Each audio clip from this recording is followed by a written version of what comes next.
And I've chosen as a gospel reading today a passage from Mark's Gospel, Mark chapter 9. And it's a story of Jesus healing a little boy. And I want to talk in the homily today about illness and healing. And so all of the ingredients of illness and healing are contained in this one great story. When they came to the other disciples, they saw a large crowd around them and the teachers of the law arguing with them. As soon as the people saw Jesus, they were overwhelmed with wonder and ran to greet him. What are you arguing with them about? He asked. A man in the crowd answered, "Teacher, I brought my son who's possessed by a spirit that has robbed him of speech. Whenever it seizes him, it throws him to the ground. He foams at the mouth, gnashes his teeth, and becomes rigid. I asked your disciples to drive out the spirit, but they could not." "You unbelieving generation," Jesus replied, "how long shall I stay with you? How long should I put up with you? Bring the boy to me." So they brought him. When the spirit saw Jesus, it immediately threw the boy into a convulsion. He fell to the ground and rolled around, foaming at the mouth. Jesus asked the boy's father, "How long has he been like this?" He answered, "It has often thrown him into the fire or water to kill him. But if you can do anything, take pity on us and help us." "If you can," said Jesus, "everything is possible who believes." Immediately, his father exclaimed, "I believe. Help me to overcome my unbelief." When Jesus saw that a crowd was running to the scene, he rebuked the impure spirit. "You deaf and mute spirit," he said, "I command you, come out of him and never enter him again." The spirit shrieked, convulsed him violently, and came out. Then the boy looked so much like a corpse that many said, "Ah, he's dead." But Jesus took him by the hand and lifted him to his feet, and he stood up. After Jesus had gone indoors, his disciples asked him privately, "Why couldn't we drive it out?" He replied, "This kind can only come out through prayer." Words inspired by God.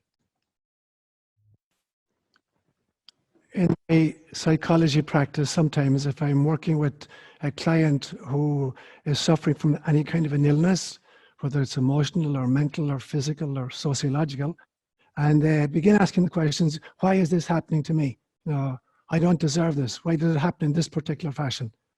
And sometimes I'll use a trick, a visual trick. And I'm going to demonstrate it for you. I'll take a piece of paper, an ordinary piece of paper, and I'll shred it.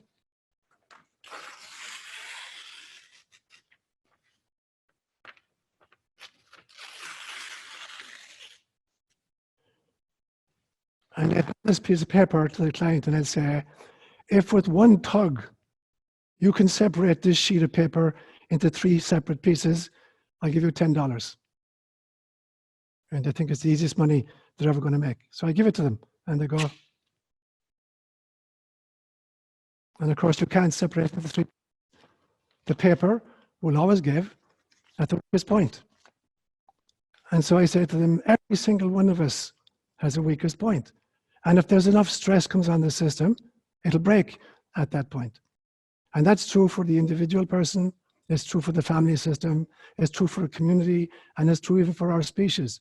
When you put pressure on any system, it'll always give at the weakest point. And in fact, if I were to take that piece of paper and put sellotape, put the pieces together and sellotape the part that fractured and tore away, and then do the same thing again, it'll break at the next weakest point. And that is what it's like to be incarnated in a human body. It's what it means to be a member of a family, or a member of a community, or a member of a species. You put enough pressure on any system, and it'll break. And it'll always break at the weakest point of the system. Now, I think illness and healing can be understood in this model. An illness can begin at any level. It can begin at a physical level, like I break my leg. It can begin at an emotional level. It can begin at a mental level. It can begin at a spiritual level. But no matter where it begins, it'll soon spread to all the other areas if we're not careful. So to use a kind of a dumb metaphor, suppose you were on a great big ocean liner, something like the Titanic, and you're crossing the Atlantic. If it encounters an iceberg, there are three possible ways in which it could be damaged: above the waterline, at the waterline, or under the waterline. So if it's damaged above the waterline, it can make it to port fairly easily.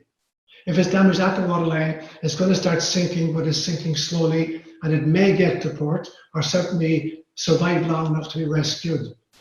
But if it's damaged under the waterline, it's going to sink really, really quickly. And to be kind of simplistic about it, I believe that ultimately illnesses are of three different kinds of injuries. Either an injury above the waterline is a physical illness, and normally we can limp to port and get help. An injury at the waterline is an emotional or a mental illness, and the ship is going to sink unless I get help or can get to port. It'll sink, but it'll sink more slowly. But if there's spiritual damage done, if I'm injured below the waterline, it's going to sink really, really quickly unless I do something really radical about that.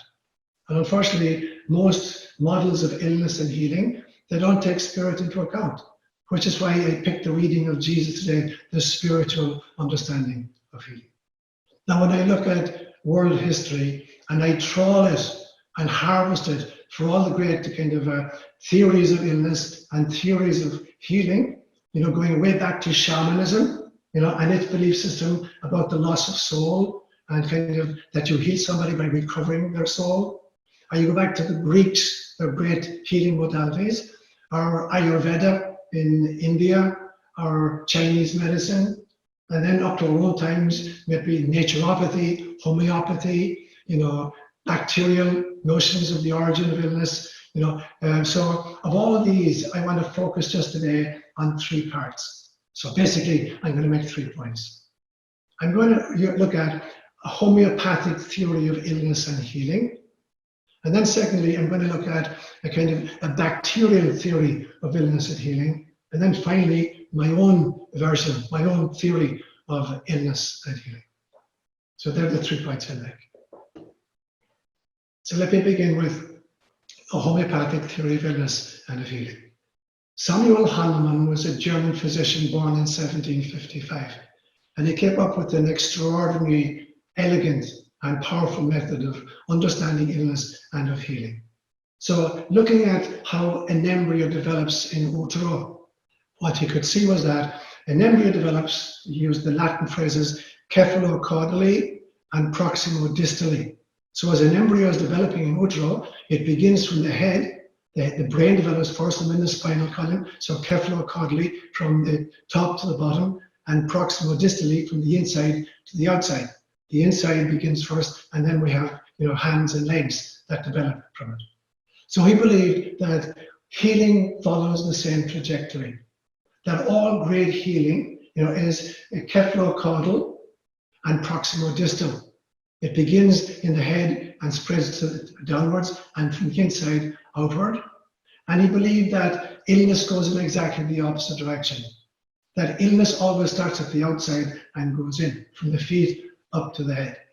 And so in some senses, what he's saying is that symptomology then becomes, you understand symptomology very, very, very differently.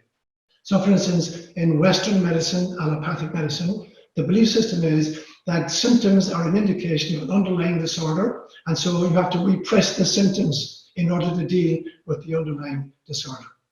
He believed exactly the opposite was the case. He believed that symptoms are evidence of the body actually healing itself, dealing with the underlying issue. And so rather than repress the symptomology, you have to amplify and accelerate the symptomology. And he discovered this from, he experimented with a whole bunch of natural substances. And he would give these substances to a whole range of volunteers, and they would keep journals of what the emotional, mental, physical, and spiritual symptoms were as a result of ingesting this particular item. For example, quinine, the bark of the quinine tree.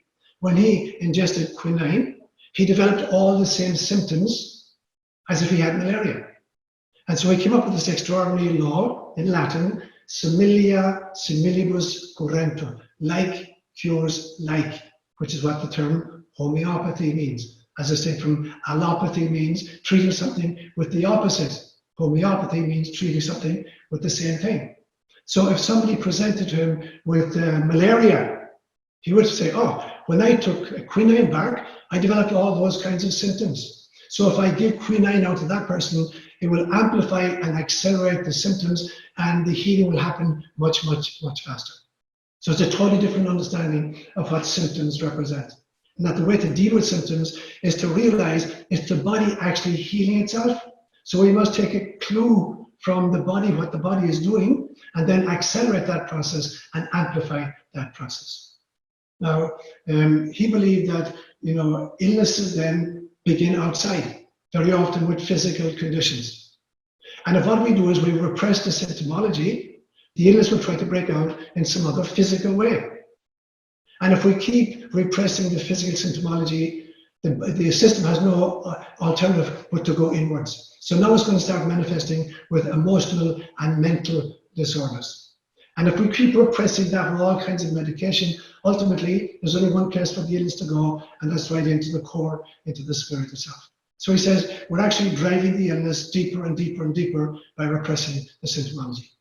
The image I use sometimes is I drive a Subaru, a Crosstrek, and it's the first car I've ever driven where if one of the tires is a bit low, I get an indicator that tells me you've got low pressure in one of your tires.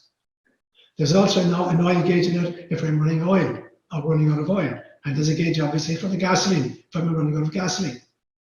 Now suppose I'm driving my Crosstrek and all of a sudden the tire pressure gauge comes on telling me that one of the tires is going flat.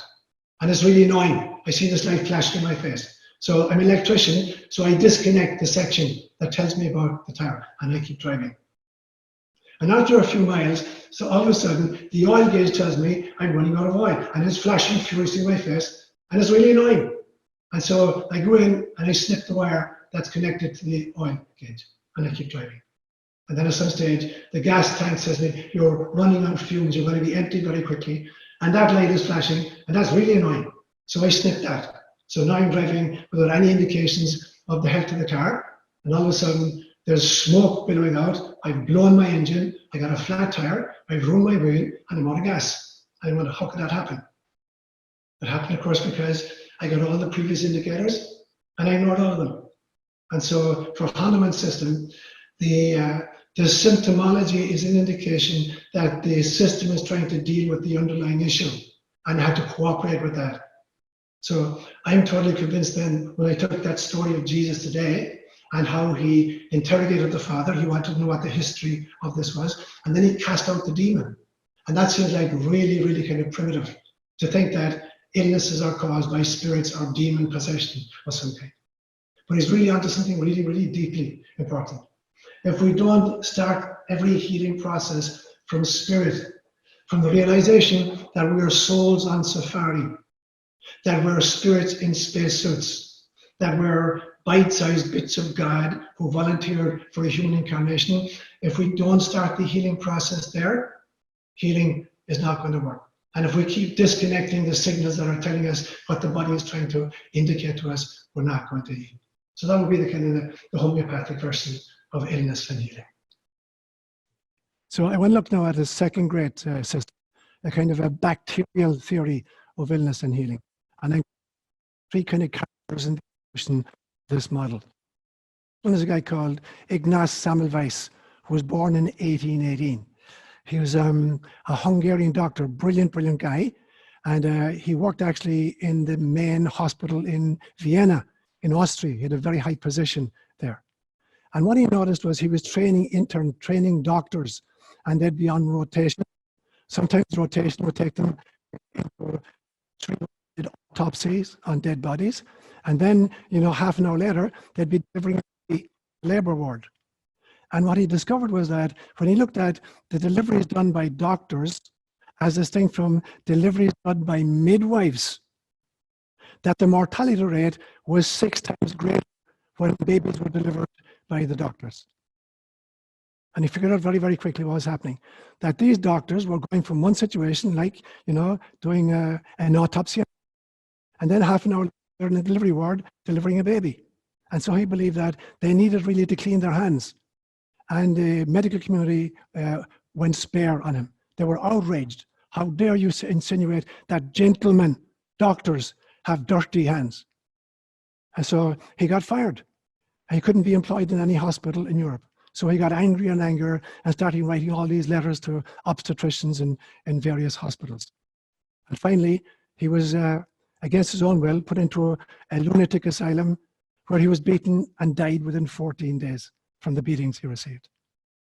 Subsequently, studies show that when they actually went along with what his theory was, that the mortality rate went down to 1% of newborns. And it led to this, what's called sometimes the Semmelweis reflex, which is a metaphor for the reflex-like tendency to reject new knowledge or new evidence because it contradicts established beliefs. So this is really, really strong in science today, in all branches of science.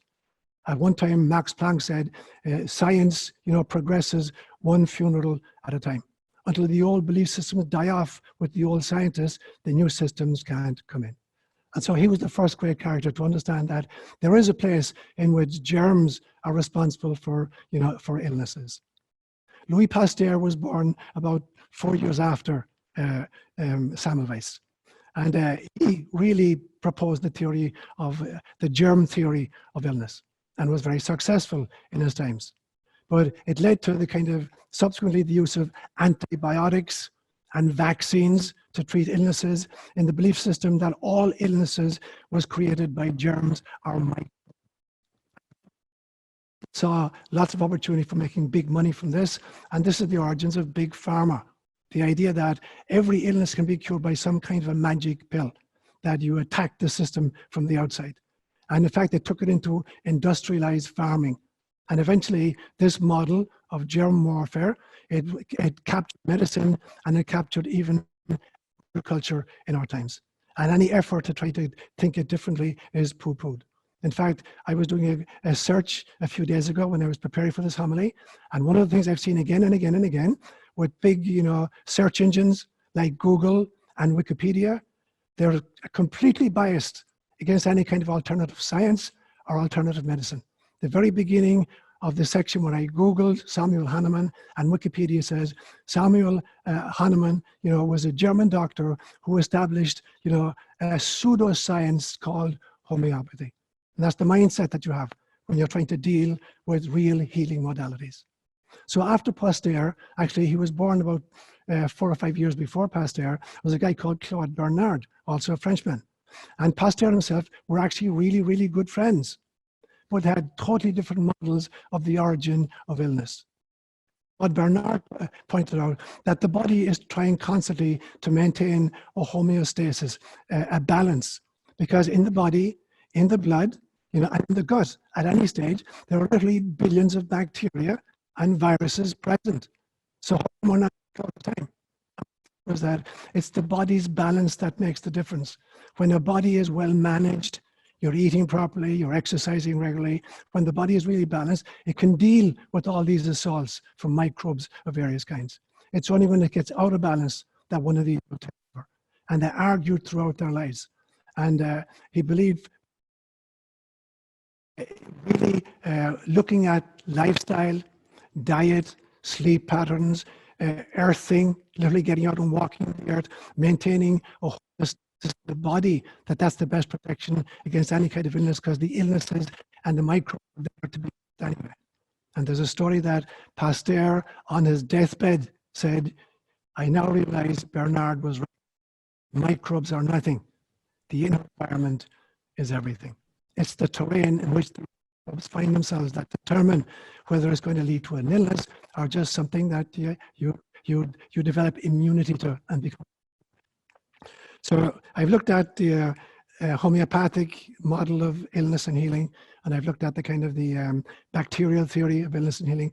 I want to run by a model of my own, and you've heard me talk about this several times in the past. And the reason I'm doing it today is not just because of the lockdown, but it's one of the homilies are one of the kind of the topics I get most requests to repeat or to deal with again. So I'm going to run through my own model. And I developed this model maybe 20, 25 years ago. And being a mathematician, I like to express it as a formula.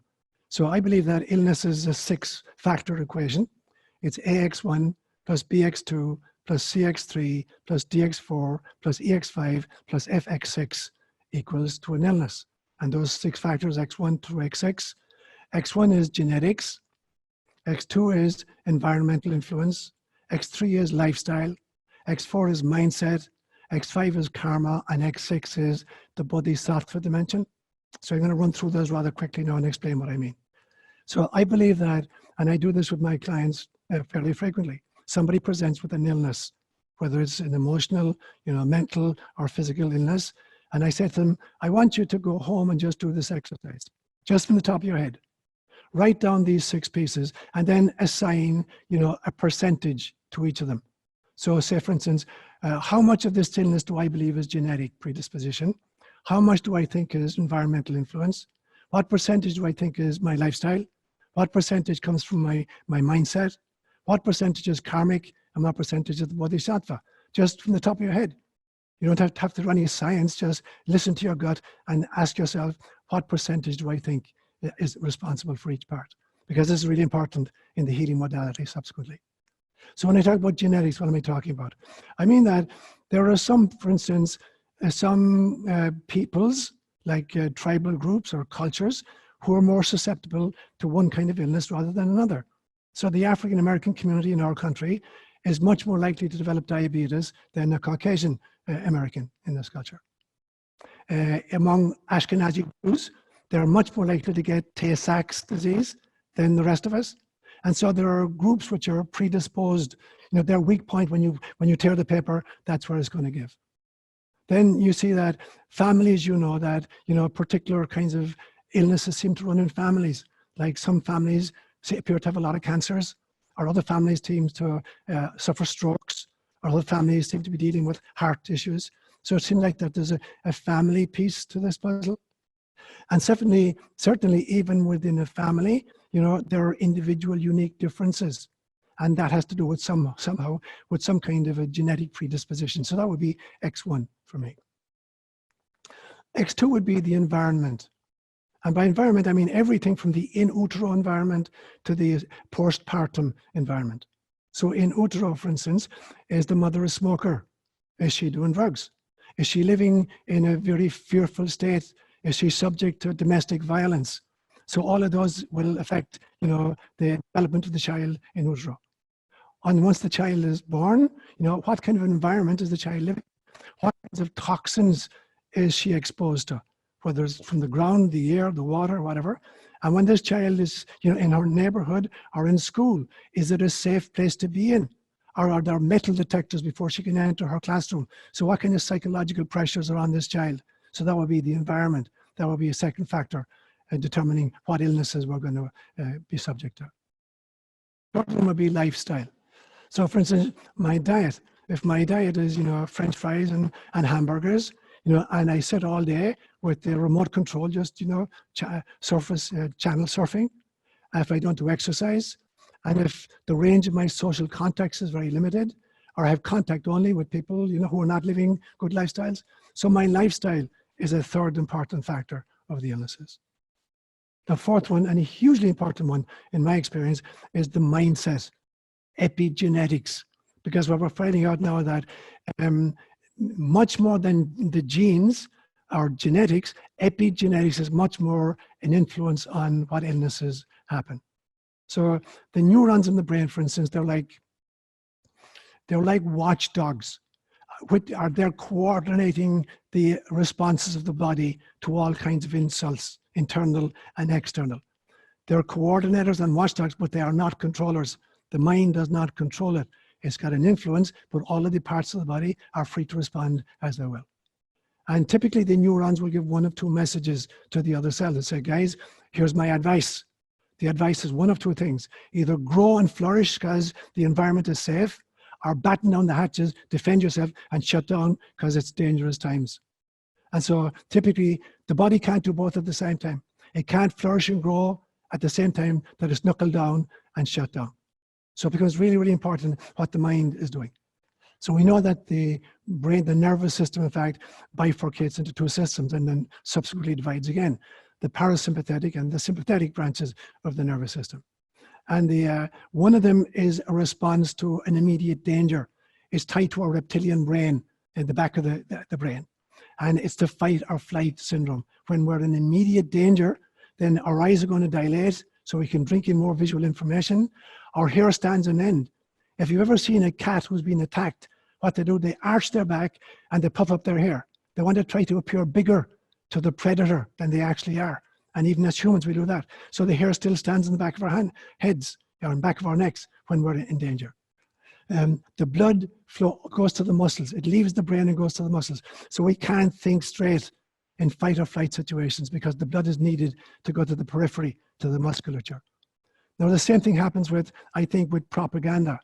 It's propaganda, I would call it a sociological toxin, and it leads to chronic personal and community illnesses. So we have to be really, really careful what kind of news we expose ourselves to or what we choose to believe. Because I believe that all health and all healing begins with a thought, begins in the mind. I've talked several times about a concept in Buddhism and Hinduism called a tulpa. And a tulpa is the belief system that thoughts eventually become independent of the thinker. And they constellate an energy which can then relate to the thinker as a separate entity. Or if a whole bunch of people come up with the same thought or the same fear, you create a cosmic or a global or a community tulpa. And if it's a tulpa of fear or anger or unforgiveness, we're in big trouble. So the interesting thing is we ensnare ourselves in our own creations, individually and collectively. That which we create in our own minds begins to control us. The universe never judges. You know, when we think thoughts, we send them out into the universe. The universe just responds to our energetic projections. It doesn't say, that's a bad thought, that thought won't work. It's okay. That's your thought, that's the energy you're putting out. I respond to that kind of energy. So whatever consumes the mind controls our lives. So of the 6, aspects of illness, I think that's a hugely important one. That'd be number 4. Number 5 is karma. And I've spoken about karma many, many times. And I've told you that I do not believe that karma is a punitive mechanism whereby we're punished in subsequent periods of life for mistakes we made in previous periods of life or in previous lifetimes. For me, karma is the realization that I'm born with the hand I chose before I came. Karma is the realization that I'm born with the hand I chose before I came in. It was the mission I agreed with my heavenly mentors before I came. Karma is, here's the mission you're choosing. Fate is different. Fate is the outcome when I'm misaligned with my mission. And destiny is the outcome when I am aligned with my mission. So when I'm living in accordance with the karmic mission I set out for myself, my destiny unfolds seamlessly. So karma is a place, for instance, where I may choose to experience illness as a learning modality. So it's not a punishment. It's saying, okay, if I found myself in a handicapped body in some way, how would I learn to love anyway? And so partly illnesses are of karmic origin. And then the 6th element is the bodhisattva vow.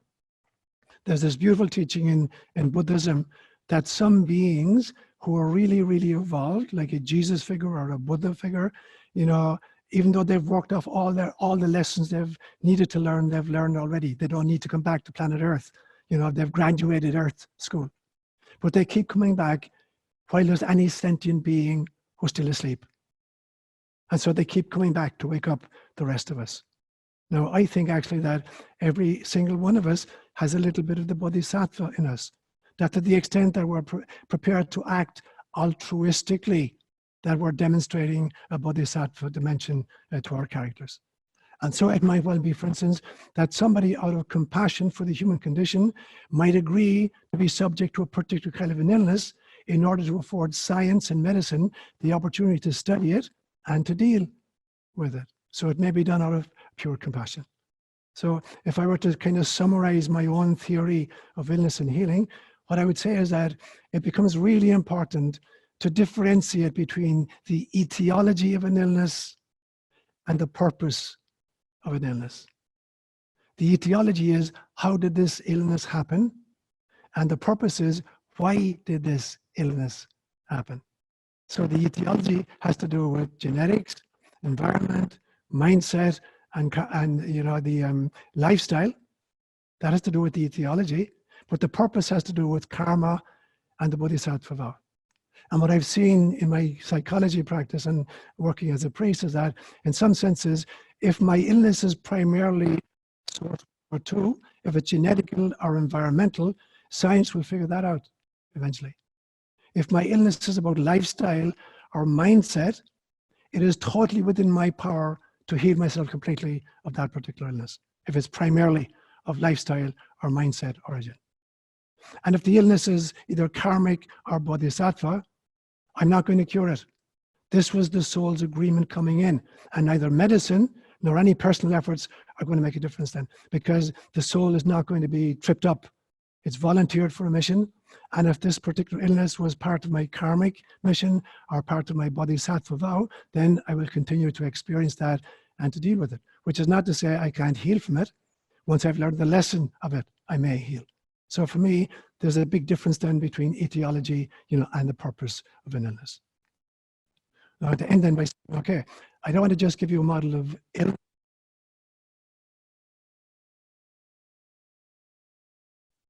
Like in illness, going through 6 stages or having 6 factors, healing goes through 6 stages as well. And here they are. The first stage in dealing with illness for me is to go into meditation. And the meditation for me is to ascertain the difference between the etiology of the illness and the purpose of the illness. Why am I experiencing this particular kind of illness? If I find out that it's because my lifestyle is terrible, I can do something about that. If I find out that is, you know, part of my karma, then I understand that piece. So meditation is to ascertain the difference between etiology and purpose. Once I think I've understood what the purpose of it is and what the etiology is, the second stage now is to bring that to prayer. Now I'm interested in a particular kind of outcome. I want to influence, I want to heal the illness, possibly. That would be stage 2. Stage 3 is, there's a great Arabic proverb that says, pray to Allah, but first tie up your camel. If you're camped for the night and you're a desert Bedouin and you let your camel wander around, he's going to be missing in the morning. So before you go to bed, you tie up your camel. Before you try to, you know, expect God to heal everything for you, you have to do your part. Consult professionals who, you know, who are au fait with the particular illness to see if they can give you some kind of redress. So that would be the third piece of it. The fourth piece then was, okay, you've meditated to ascertain difference between etiology and purpose. You've prayed for an outcome. You've done what you can do. Now the fourth piece is you have to work with the outcome. It doesn't mean you have to accept it as the final outcome, but you have to work with it as an outcome right now. Okay, so I did 1, 2, and 3, and this has happened. Now I got to work with this. Number 5 is I now go back into meditation again to see if I can fine tune, you know, the difference between etiology and purpose. I've gone through the 4 stages. I've seen the outcome. Now I'm going to try and fine tune it and get more clarity on it. And the 6th piece, very important, I can't lose.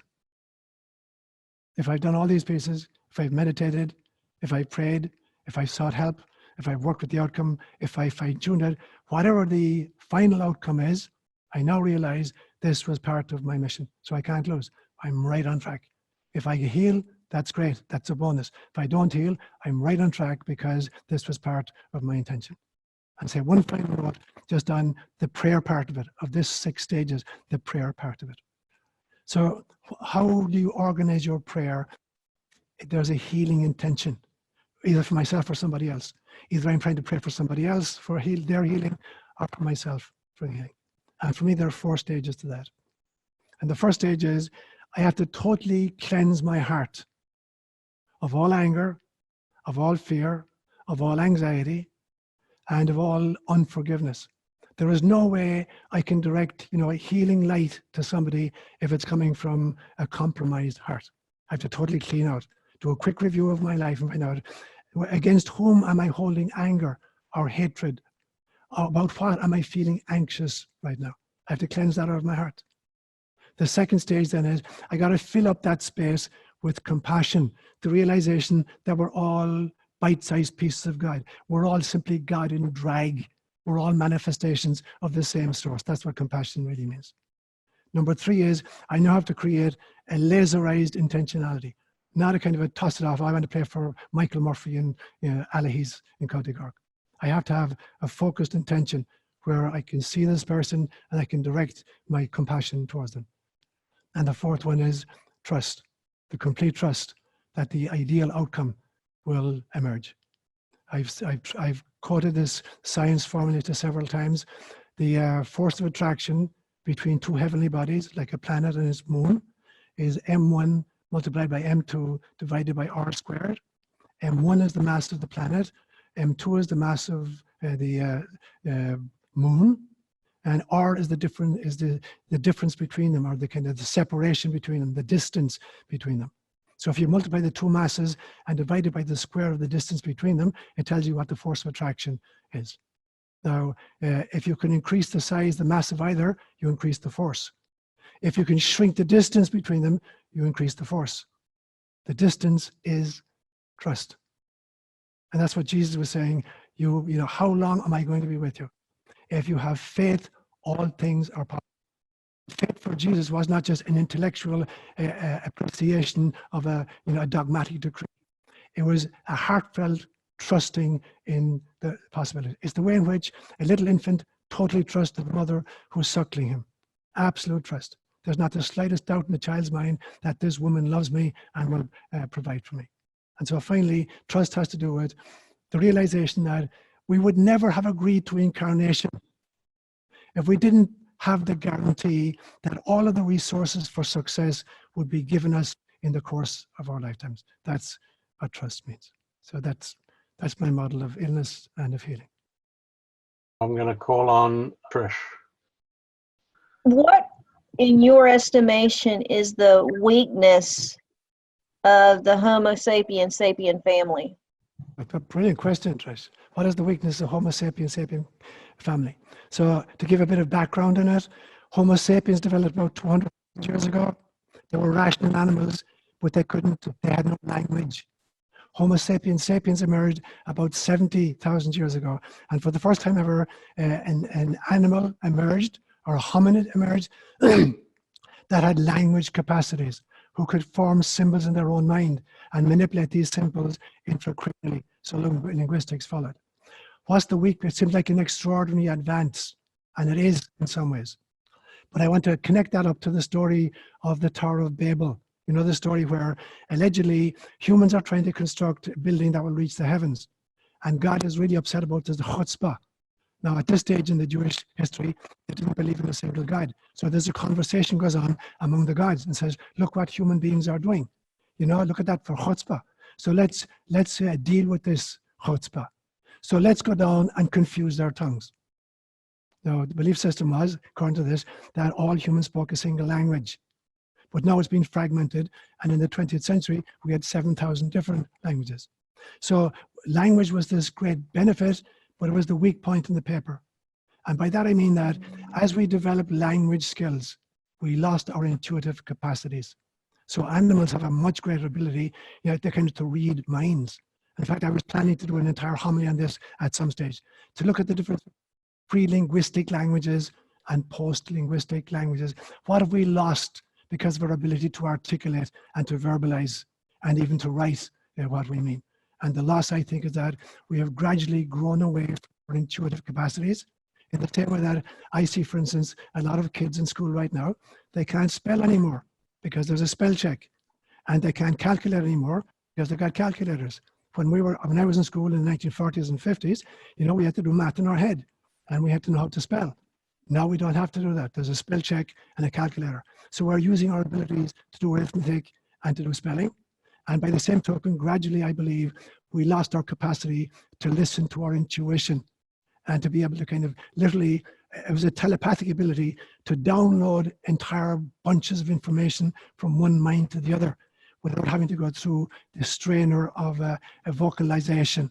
So I would say, off the top of my head, that's where the paper tears with Homo sapiens sapiens. Christine.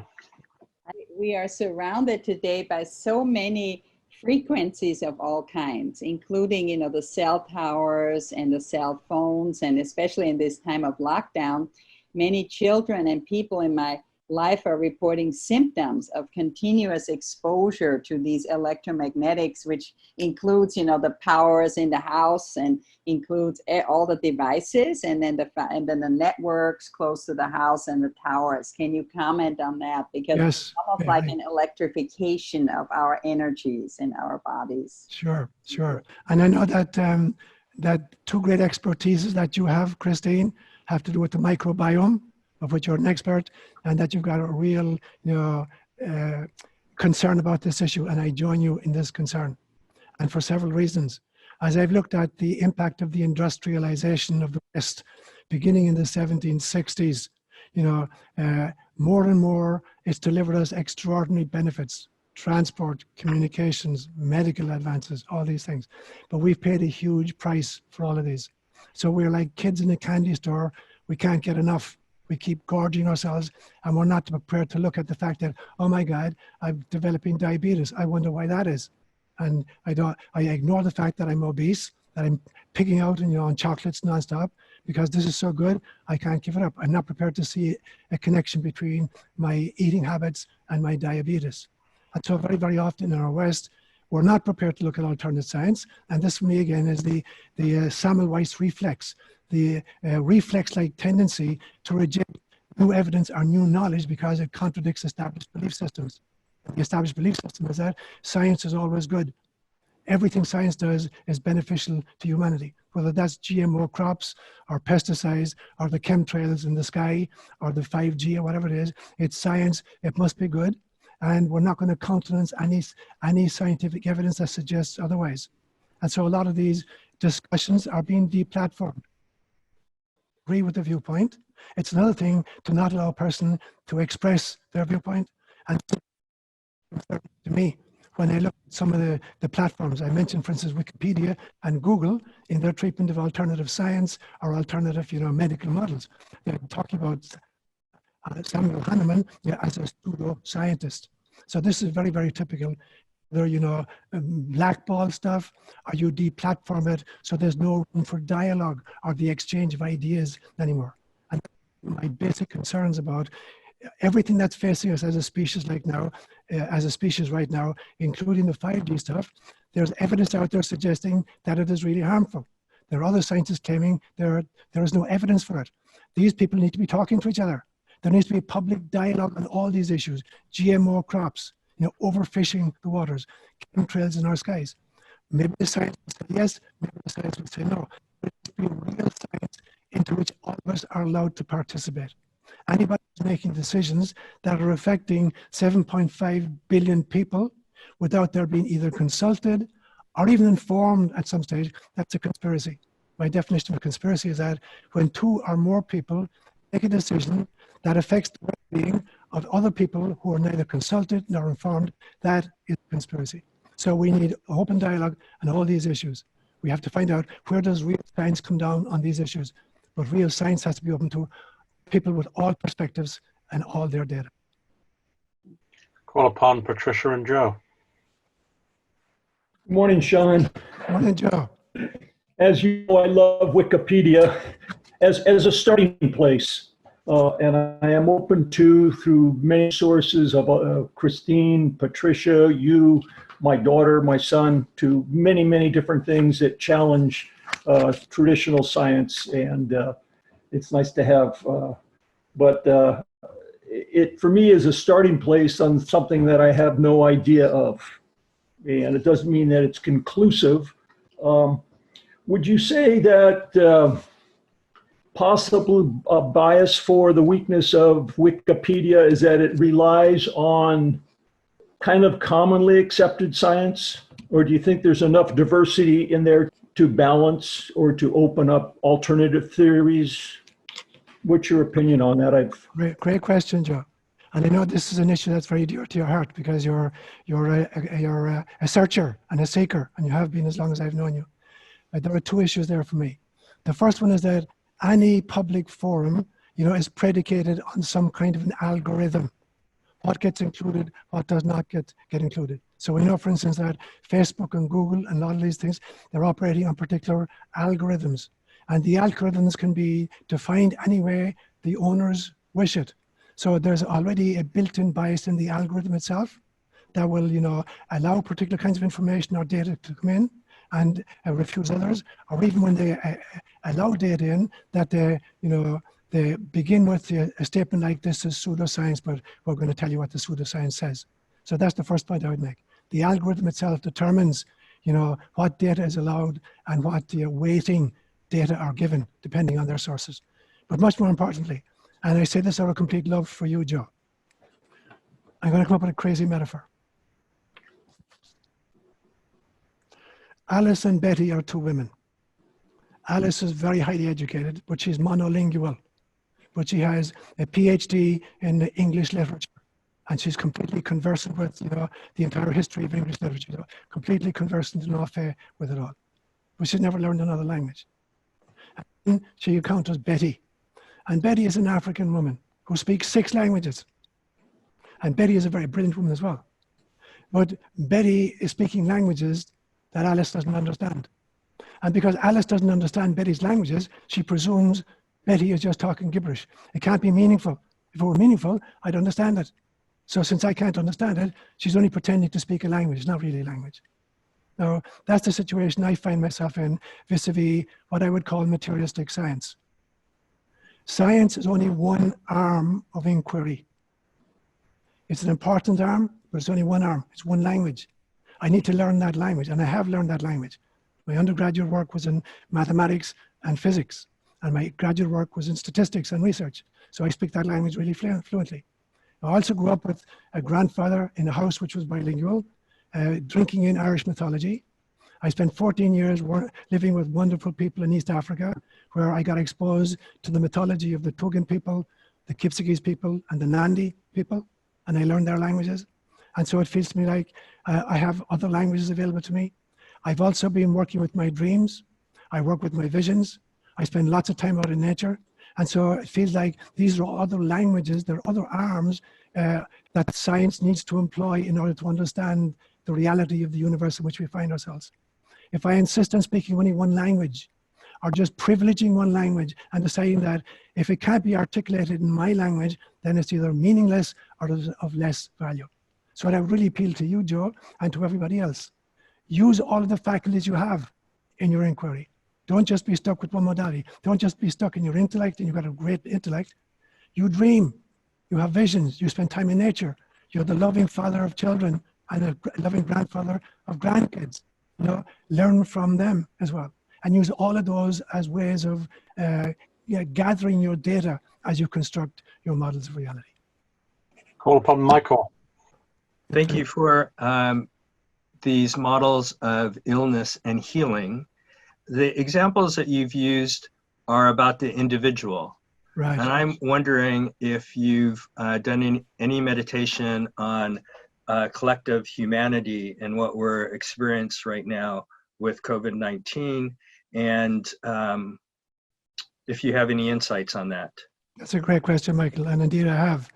In fact, I'm convinced that, any of the models that I've mentioned today, whether it's the homeopathic model, the bacterial model, or my own particular model, can be translated or extrapolated into family systems, into communities, and into the global community. It's the same basic understanding, same basic skeleton that can be kind of extended, but to answer much more obviously, really that planet Earth is a soul animated planet. Any of the models that I've outlined today, whether it's the homeopathic model, the bacterial model, or my own particular model, can be extrapolated out to be, it's true of communities, not just individuals, it's true of nations, and it's true of the global human family. So that's true of all these systems. But much more importantly, I believe that the planet itself is a living organism with that volunteered to throw up life forms until it developed a species that would be capable of understanding its own divinity and the divinity of all other life forms. And humanity is right on the brink of that. And so, in some senses, it feels to me like Gaia is giving us a time out. Now, I know there are lots of different agendas dependent upon this lockdown. There are lots of different theories as to how it originated, and I don't want to get into any of that. There's lots of different reasons why people are, forced to be locked down by that, and I don't want to get into any of that. I'm interested more in the invitation and the opportunity of the lockdown right now. And I've done that in, one homily on the individual, another homily on the family, another on the nation, and another on the globe. So what I'm seeing is this, that the planet itself is affording us a time out. It's like I'm a child who's come home from school. I'm in 4th grade, and I have my report card, and I'm going over with my mother. She says, "Oh yeah, so you did really, really good on science. Brilliant. You got an A in science. That's awesome. And you only got a D, in climatology, or you only got, you failed actually in social relationships. What's that about?" So it's like we're going through a report card from Gaia, and so giving us time out and say, okay, where are you doing really well? Where are you making progress as a species? And where have you dropped the ball? And we dropped the ball, obviously, in a whole bunch of places. Family life is breaking down. Education is breaking down. Industry is breaking down. Transport is breaking down. The quality of our air is breaking down. The contents of our oceans are breaking down. The land itself is being poisoned. Bees or insects are being killed at an enormous rate. So we got a lot of F's on our report card. We got 1 or 2 A's. But we're so concerned with the A's and showing, look what I did with, I got an A in science or whatever. And we're failing to show that we've got an F in a whole bunch of other places. So it feels like mother saying, you know what, I'm going to keep you up home from school for a week. And I wanted to go through this report card. And I want to see if we can readjust where your focus is and where you put your interest and where you put your time. Because I need you to get your grades up in these other areas. And if it comes down a little bit in science, I'm not particularly worried. But I really need you to get these other pieces up. So I really feel as if literally the spirit of the planet, really lovingly, not punitively, really lovingly said to us, oh guys, let's look at the report card and see how we need to adjust it. Next up, Artemis. My question, I have 2 questions. One is when you're talking about the mass of 2 objects and the radius between them, and that being trust. And when someone comes to you in personal crisis and can see the value of developing that trust, but doesn't know how to do it, doesn't know how to surrender to something bigger than themselves, or the idea of divine consciousness, because our society kind of feeds us lots of stuff that goes against that idea. How would you answer that question? How can I cultivate more of that trust and surrender? And then the other question I had is, when we can see each other in our various situations, and it seems like, we have this kind of overarching situation, and then other kind of smaller crises are coming up also to be kind of corrected. And sometimes we see some of those factors in illness that you talked about a little better for each other than we can see in ourselves. Because usually for ourselves, we're so in the thick of it that it's hard to see some of them. What do you do when you can see patterns for those that you love, but they might not be asking you that question, and you might have a perspective, but you're not sure if someone's ready to receive that, or how can we offer that help to each other? Great, 2 great questions. And so in some senses, how do you develop trust, and how do you allow another person to trust you? The first realization is, as a human being, you don't have to be a psychologist or a therapist to realize that some people are suffering from a kind of a post-traumatic stress disorder. There are abused kids, for instance, who find it really, really difficult to trust any adult because they've been abused as little ones. And so only the constancy of unconditional acceptance of that person is going to break down the antipathy to trust. And it may be a long, long journey, maybe years of journey. So there has to be the total unconditional acceptance of where the other person is at, including their inability to trust you at a particular time.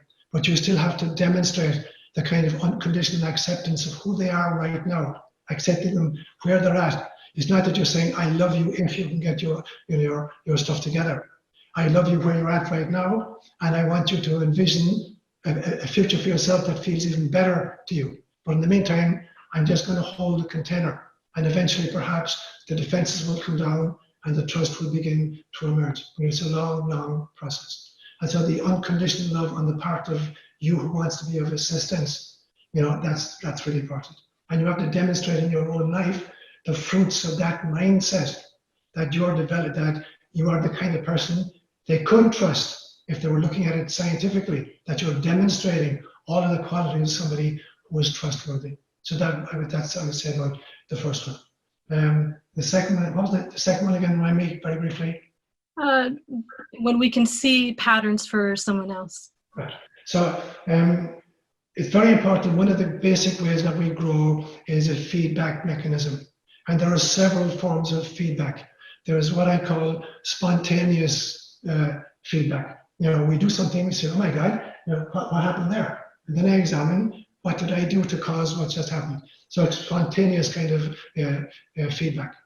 There's what I would call, solicited feedback, where you go to somebody whom you trust, whether it's a friend, whatever, and you say, I'm wondering, can you give me feedback? I've been doing X, Y, Z. Is it really working, in a particular relationship? Do you think it's working? Or, I'm trying to raise my kids in this fashion. How do you see me as a mother or as a father? So solicited feedback would be the second one. The third one would be, unsolicited feedback. And we all get that. People who don't like us particularly will give us unsolicited feedback, and it's normally really negative. But sometimes, in fact, mostly, there's a kernel of truth to it. So if I can differentiate out the kernel of truth in the feedback from the exaggeration and the kind of schadenfreude in it, then I can learn something as well. And the other one is kind of self-imposed feedback. Having a regular practice where maybe at the end of the day, I look over the day and I say, for instance, with what level of consciousness have I lived today? Did I just kind of wander unconsciously through life? Or was I totally aware? Or how often was I aware? Or just protect a particular facet? Let's take one relationship in my life. And at the end of the day say, with what level of consciousness, self-awareness, compassion and love, did I relate to that person just today? So these are all the forms of feedback. So the feedback mechanisms are the best kind of metrics to understand, where I am and where I want to go to. Upon Lassie. So yeah, thank you, Father Sean, for speaking on healing. I really appreciate that, and I'm part of a healing team. So I just wanted to get your opinion on the story you read out of Mark. Why do you think Jesus was ready? Because he didn't fast and he didn't pray right in that moment. And also there's a story where he heals a blind man, but he prays for the blind man twice. The first time the blind man only sees people as trees, and the second time he gets fully healed. And I just wanted your opinion on those things. Thank you. No question, Martin. So the interesting thing is actually in that passage from Mark, the background to the story actually is, you're right, he wasn't fasting, but he had just come down from Mount Tabor in Mark's version, where he's had the transfiguration experience. He's had an encounter with Moses and with Elijah, and there were 3 disciples with him, and he's utterly transfigured. And so when he comes down, that's why the crowd are amazed. There's something different about his appearance. He's glowing from this encounter, and they run to him in amazement. So the background was, although he wasn't fasting, ostensibly, he was certainly in deep, deep meditation prayer. So there was a background to it. The story of the blind man whose eyes he had to touch on 2 occasions. So firstly, he actually spat in his eyes and then made paste from the door and he rubbed it to his eyes. He said, what can you see now? He said, I can see, it's like people are walking around like trees. And so he repeated it. Now, there's always, healing is a team effort on the part of the healee and the healer. And if there's a blockage at either end, it's not going to be effective immediately. So for instance, when he was healing this little boy today, he had to get around the father's unbelief. So he was upset with the father, said, if you can do anything. And Christ said, what do you mean if you can? I said, I know you can, but Most of me knows you can, but there's a part of me that says, these guys can do it, they're your disciples, maybe he can't do it either. Help my unbelief. So I'm asking for 2 miracles. I want you to take away the little piece of me that doesn't believe, and then I want you to heal my son. And that's what he did. And then the blind man again is like, he's contending with the man. Obviously this man wasn't born blind. This particular man wasn't born blind. Otherwise he couldn't have made the metaphor. I see people like trees walking around, wouldn't know what a tree looked like. And so obviously he's recovering sight after some illness. But somehow part of him is still not convinced that it can happen. He's been to a myriad of doctors because he wasn't born blind. Happened through some kind of illness. So he's got a whole bunch of people. They all tried and they all failed. And out there is this guy trying. And again, he's thinking, I'll ask, but I'm not convinced he can do it. And so he's half committed to the cure. And the half commitment allows him to see people like trees. And then finally, Christ repeats it, and I think as well that Christ physically touching him, that there's a transfer of power. It's like Shakti in the Hindu model. There's a physiological transfer of energy that's reaching, and that dissolves the last bit of the unbelief. And therefore, now the man is totally open to total healing. Yeah. Great. Call upon Karen. The homily, Sean, it's wonderful. So something kind of came together in my thinking that hadn't been there before. That if healing really begins at the spiritual center, when we're praying for someone, that's actually what prayer is doing. It's addressing the spiritual level. And if we look at the kinds of things you're suggesting of that purification of the process of prayer, and the deeper the spirituality, the deeper the healing, even though we might be praying for the team, the medical team and the lessening of pain and all these other things, it's really just bringing all those things into alignment with the purpose. Yeah, absolutely. So I want to use a kind of a metaphor again, which you've heard me use a few times before. It's like the connection that's established through this protocol is very important. The cleansing of the heart, the filling with compassion, the laserized intentionality, and finally the trust. To use a kind of another kind of metaphor, I remember as a small boy living in Cork City, and there's a big river that flows through Cork City called the River Lee, and at one part it's probably 300 or 400 yards wide. And I remember watching, this was in the early 1950s, so I'm maybe 6, 7 years of age. Guys trying to lay a huge big steel hawser across the river for electrical poles. And they've got a big pylon on one side and a pylon on the other. But they're going to have to string a steel hawser across the river. Now, they got a big coils of a hawser, at the other side, attached to one pylon. Now they're going to have to get across to the other side. But all they have is a rowboat. Now, if they put a coil of steel into a rowboat, it'll sink it immediately. Right. So what they do, they got a rope, and they attach the rope to the steel hawser, and they put the rope into the car, and one guy is rowing across, and the other guy is just paying off the rope. And they get to the other side, and they attach the rope to a tractor, and then the tractor begins pulling the rope, and then the steel hawser across, and then they connect it to the other side. Now, I say this to my clients quite a lot. When somebody, for instance, is getting into a new relationship, I say to them, you have to be really careful how much of yourself you entrust to the relationship too quickly. So when I say, any new important relationship, you should start with a piece of dental floss, a string, and attach the string to a rope, and attach the rope to the steel hawser. So slowly, you're determining how much weight can this relationship sustain, and only then, can you really kind of completely submit to the relationship. Now, the same thing is true of prayer. You have to start with a little piece of dental floss, and then a string, and then a rope, and then the steel hawser. And each of these 4 protocols is doing that. The cleansing of the heart is the first little piece. The dental floss. The second piece, the filling with compassion, that's the string. The third piece, the projection is the rope, and the fourth piece finally is the hawser, the trust. And then healing is going to happen. Whether the objective you have in mind is an individual person, a family, a community, or planet Earth itself. Calling on Johanna.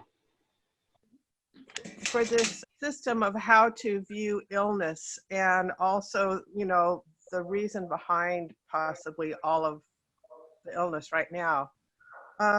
but the flip side of that is dealing with the horror and the grief and the heartaches and the spirit becoming low from all this. So can you address that for a minute? So the first and most important piece in response to that is the realization that none of this is accidental.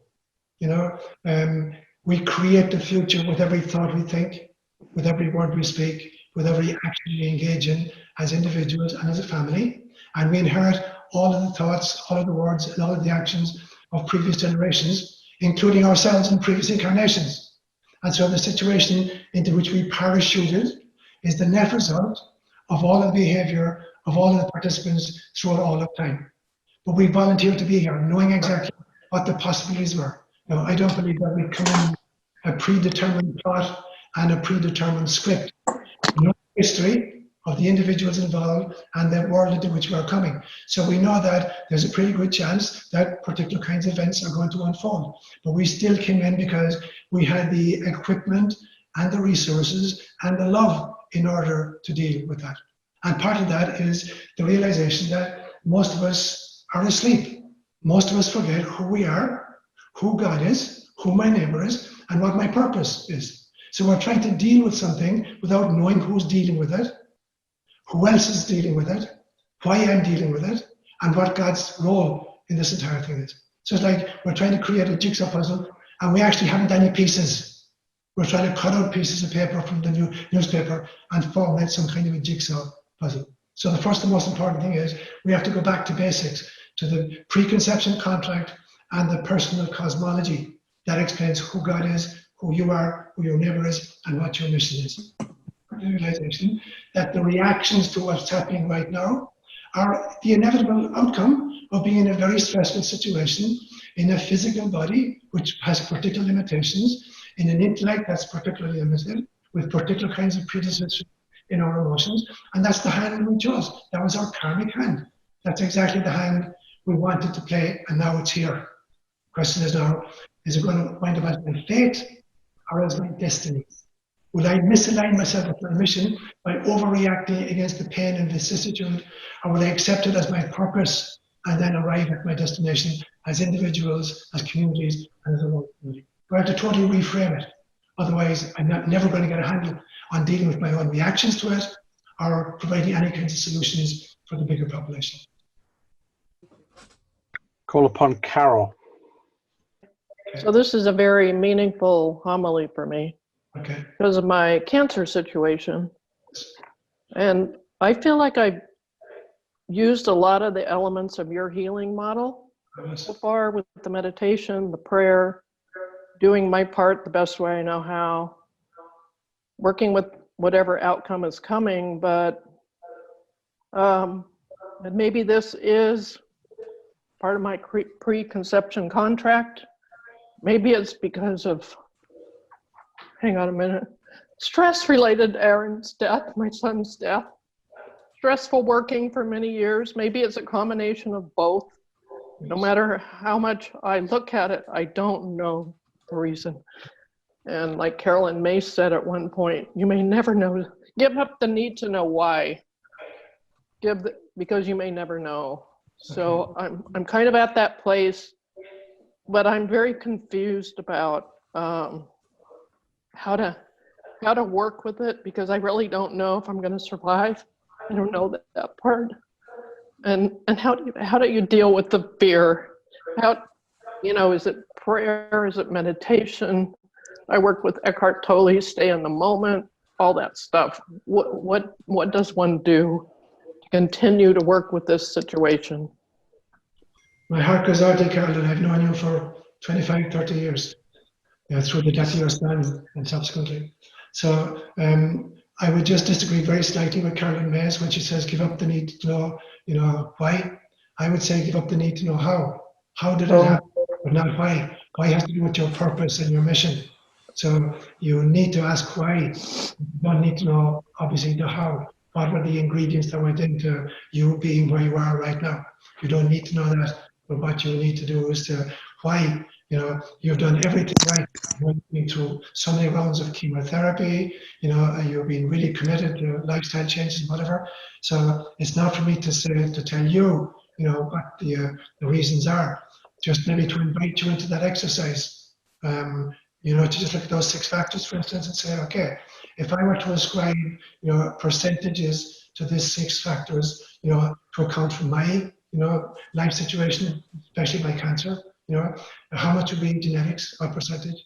How much would be environmental factors? How much would be lifestyle? How much would be mindset? How much would be karma? How much would be bodhisattva? And just for yourself, to put down figures and say, just go with your intuition. How much of it, you know, can be accounted for by science? How much by yourself and how much by your spirit? And that may give you a hand, you know, on the best way forward at this stage. But I said to you, Carol, as I said to everybody, none of us, you know, every one of us has a shelf life, but nobody can read the date. The print is far too small. I can't see what the shelf life of my life is. I could be dead tomorrow. I have no idea.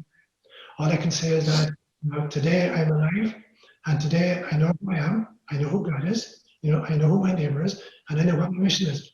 I'm trying my damnedest to align with it. That's all I can do. And if I, you know, I go out into the forest after this and I get killed by a mountain lion, c'est la vie. But today, best I can. All I would say to you today, do what you can, and then trust that if you're doing what you can, everything will be taken care of. Call upon Kizzy. Where do you feel like consistently we get tripped up along the healing process?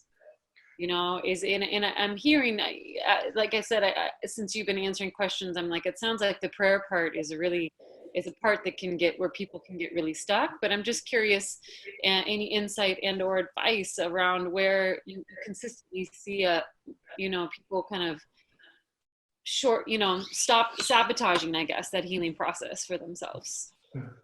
So I would say, Kizzy, that, you know, as I said, going way back to shamanism, 40,000 years ago, with its theory of illness and healing, you know, the Greeks subsequently, you know, the bacteriological model, the homeopathic model, all these different models, what you're trying to do is you're trying to, you know, assemble your data, you know, and create a hypothesis. The essence of the scientific method is this, and this is true whether it's the science of physics, geology, or spirituality, because spirituality is a science. The essence of the scientific model is as follows.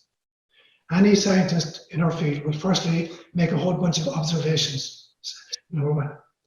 She'll gather data as a result of those observations. Thirdly, she'll formulate some kind of a hypothesis to explain a putative pattern in the data. She'll set up an experiment to test that hypothesis. If it turns out that the hypothesis is correct, she'll go to somebody else's laboratory. They'll replicate this experiment in several laboratories. If they all get the same result, then they've established a scientific principle in the field. You put together a whole bunch of scientific principles, and you've got a scientific model of the field, whether it's physics or geology or spirituality. Now, at some stage, this allows you to understand the world in which you live. And science basically has 3 agendas. Firstly, to understand. Secondly, to predict. And thirdly, to control. That's the idea, the agenda of all science. Now, what happens is that eventually new anomalous data get generated by life, which can't be fitted into the old model. You're trying to cram the new data into the old model and it's bulging at the seams. And at some stage, you have to dismantle the old model and erect a brand new one that can accommodate all the old data and the new data. And that happened twice in the 20th century with relativity theory and with quantum mechanics. The old Newtonian model couldn't accommodate new data. And the same thing is true spiritually. And the same thing is true about our life experience. Every one of us, through our modeling, we create hypotheses and we test it in the laboratory of life, and it seems to answer our questions. The only problem is when you buy into the kind of the underlying postulates of a system, then you can explain everything consistently within that system. When new data come in that can't be accommodated by the system, we tend to reject it. There's the Semmelweis reflex. It can't be fit into my model, therefore it can't be right. The important thing at that stage is to have the courage to dismantle my model and create a new model that incorporates all the new stuff. And so the widest possible model for me is generated when the the hands of inquiry or the senses of inquiry involve real science, the intellect, the emotions, intuition, my visionary experiences, my dreams at night, my time out in nature, the poetry I write, the conversations I have, watching little children at play. All of those are generating vitally important data, which will go into the new model. But if we're operating from an old model, this new situation, it cannot be explained by the old model. It's breaking at the seams. We have to have a totally new model that will look at what are we doing with our climate? What are we doing with our seas? What are we doing with GMO crops? What are we doing with the chemtrails in our skies? What are we doing with our educational models? What are we doing with our industry? What are we doing with our medicine? What are we doing with our mass media? All these things have to be looked at again. And we have to create a meta model for our times that incorporate all of the new data in a way that allows for beautiful, smooth, loving, compassionate responses. And the kicker is this: that new model will have to have contained within it the seeds of its own undoing. At some stage, 200 years' time, 300 years' time, if we're going to see the inadequacy of that, because any system that promises a once for all, forever time solution is going to create stagnation. There's no evolution possible if every system doesn't at some stage come asunder at the seams because it's inadequate. So our job is not to create perfect models of anything, it is to create less and less imperfect models of everything. Call upon Andrea. Oh, yes. Hello, Father Sean. Your sermon was brilliant, just so brilliant. I love your mathematical model with all of the different factors. It's so brilliant. I don't know why it's not more mainstream, because it makes complete intuitive sense. I mean, I've worked as a health and wellness educator for 17 years, so it makes complete sense to me. I don't know, so many things I wanted to say, but I loved what you said about the conspiracy and how we need to have more people talking, because we have the alternative folks and then we have the Western medicine, and yeah, everybody needs to be talking. And then when people make decisions, based on just one factor, it's not good, and so it makes me a little crazy. So anyway, I guess my question is, first of all, I'm like 99% sure that I already had COVID, and because I'm a healthy person, I was bedridden for about 3-4 days, and I was out for 5 days. It was not nice. It was horrible. It was horrible. I had a high fever, but by day 6, I was back to teaching intermediate yoga, and I just went back to my lifestyle because I'm a healthy person, and so I think fear, not giving into the fear is such a huge component of this. Like we have to be, we all should shelter in place for sure, but we don't need to go into the fear. And so I'm just kind of curious what your thoughts are about the vaccination, because I'm pretty sure that I have immunity to this already, so there's no way that I would want to get vaccinated. But I've heard other friends of mine say things like, I'm not leaving the house for another couple of years until there's a vaccination. And it just makes me a little crazy. So I don't know if you want to comment on that. I'll make a quick comment, Andrea, because it's very contentious. I will tell you my own opinion, but I'm not offering this as an opinion that anybody else needs to adopt. In my study of vaccinations, I have real issues with it. Me too.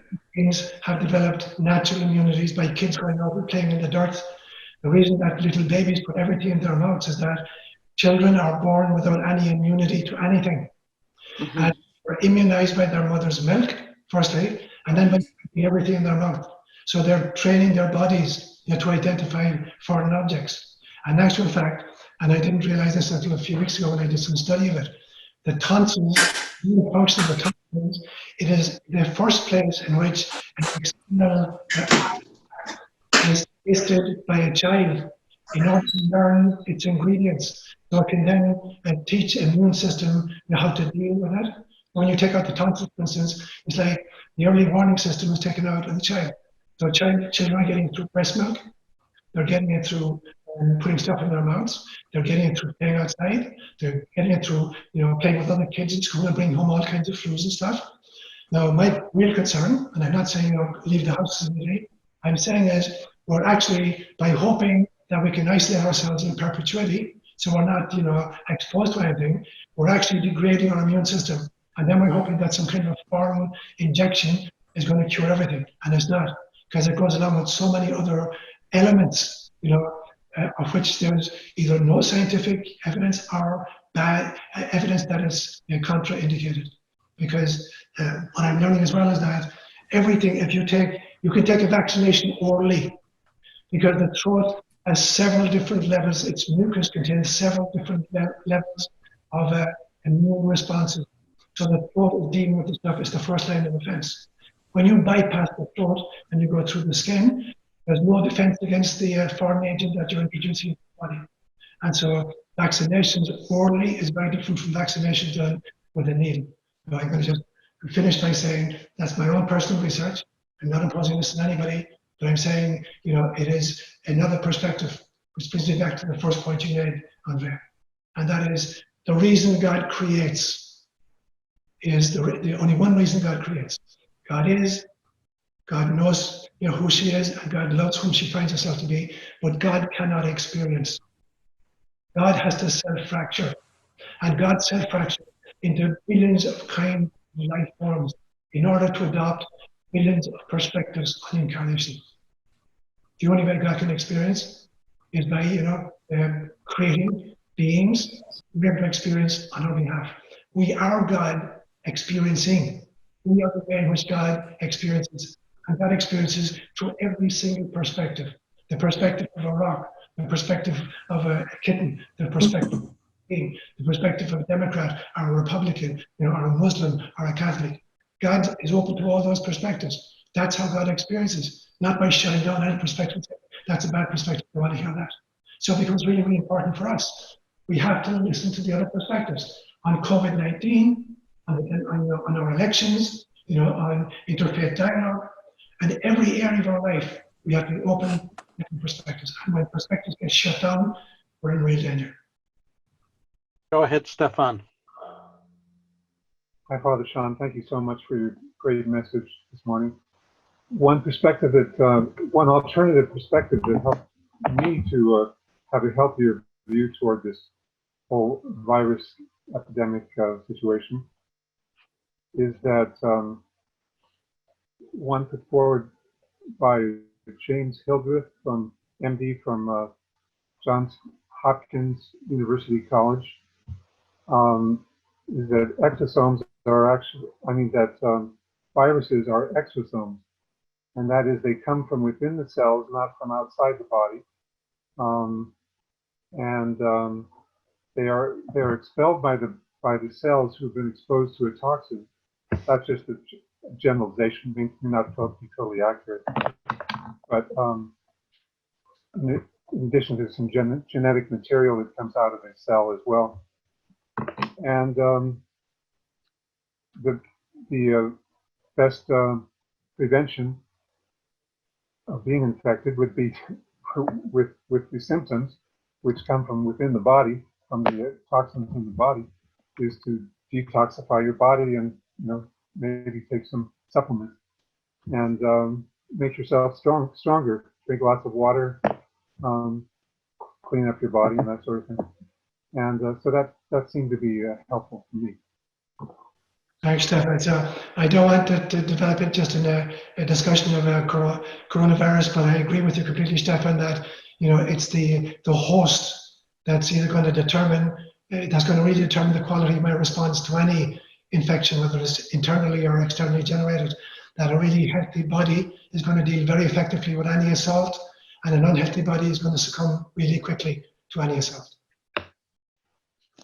And the final question for today comes from Wavan in Pacifica. You talk about looking at the report card, right? Yes. So assume you came back here as a bodhisattva, right? And you get to the age you and I are at, but you look a lot better for your age than I do.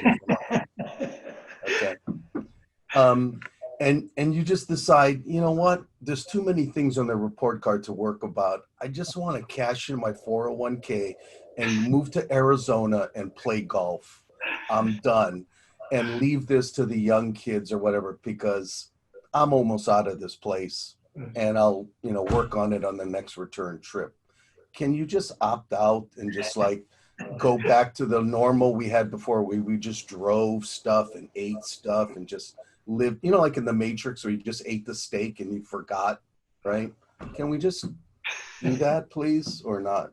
That's brilliant, Robin. So I hope you got the sarcastic spin on that, which I think you could expect that from me, by the way. It's a great place to end it. I'll end with this response. So you, this stage, you know, facetiously, I know that you're humorous, want to go to Arizona to play golf. You know, you came to that place, you know, with still plenty of your life left to live. Jesus came to that place where he only had 24 hours in his life to live. In the Garden of Gethsemane, he had such an extraordinary panic attack. I call it the mother of all panic attacks. So bad that he literally sweated blood. And he said to the Father, you know what? You know, I've done my damnedest for 33 years. I've read everything you asked of me. I can't do this last piece. I can't accept, you know, that I'm going to be tortured, you know, dragged across to Gethsemane, nailed to it, and mocked. That's a bridge too far. So let this challenge pass for me. And then he's there in meditation, looking around. The guys who should be supporting him are asleep. And that's our situation right now. The guys who should be supporting whatever bodhisattvas are on the planet right now, they're asleep. We're all asleep. There's a few, you know, what Judaism will call the tzaddikim, the 12 holy ones who are trying to hold our world together. And the rest of us have made pillars of rocks and we're slowing our heads up. And there's the Jesus saying, you know, I can't do this. Let me out past this chalice. And then realizing, you know what, I can't. I signed up for it. I'm going to see it through. And he did. And so that's the invitation to you, Evan, you know, and to every one of us. You know, all of us could at this stage change the rest of our life and make it easier in some way. And, you know, come back and do it a little bit better next time. You can if you want, but, you know, you're just delaying the inevitable. Yeah? So drink from the chalice, brother. Namaste.